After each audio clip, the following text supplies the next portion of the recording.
Exit poll సర్వేలో కూటమికి అనుకూలంగా రావడం చాలా హర్షణీయమని తెలుగుదేశం పార్టీ కాకినాడ పార్లమెంట్ నియోజకవర్గ ఎస్సీ సెల్ అధ్యక్షులు కొల్లాబత్తుల అప్పారావు తెలిపారు. కాకినాడలోని జిల్లా తెలుగుదేశం పార్టీ కార్యాలయంలో ఆయన మీడియాతో మాట్లాడుతూ ఎగ్జిట్ పోల్స్ లో కూటమికి 157 స్థానాలు ఖాయమని తేల్చి చెప్పడం జరిగిందన్నారు. అంతేకాకుండా కాకినాడ పార్లమెంట్ లో 7 నియోజకవర్గాలు కూడా టీడీపీ, జనసేన, బీజేపీ కూటమి కైవసం చేసుకోవడం తథ్యమన్నారు.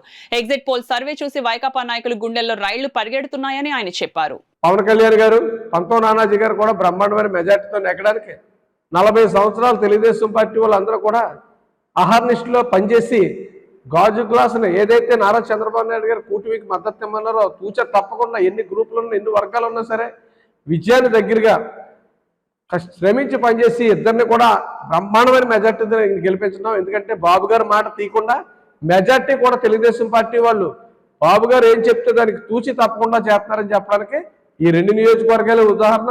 ఎందుకంటే కాకినాడ పార్లమెంట్లో అత్యధిక మెజార్టీ వచ్చే నియోజకవర్గాలు పిఠాపురం పవన్ కళ్యాణ్ గారు, కాకినాడ రూరల్ పంతో నానాజీ గారు కూడా అఖండ మెజార్టీతో తెలుగుదేశం పార్టీ తరఫున గెలుపుతున్నాం. దీనికి అనేక మంది పిల్లలు కర్ణాటక, తమిళనాడు, బెంగళూరు, మహారాష్ట్ర, పశ్చిమ తెలంగాణ నుంచి సొంత ఖర్చులు పెట్టుకుని ఈ రాష్ట్రానికి నారా చంద్రబాబు నాయుడు గారు ముఖ్యమంత్రి కావాలనే ఉద్దేశంతో వచ్చి ఓట్లేయడం జరిగింది.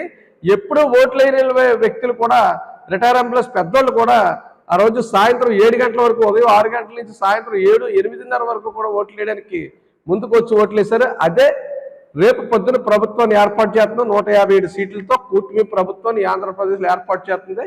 నిన్నటి నుంచే కూడా ఈ ప్యాన్ పార్టీ వాళ్ళకి గుబులు పట్టుకుందని చెప్పి తెలియజేసుకుంటూ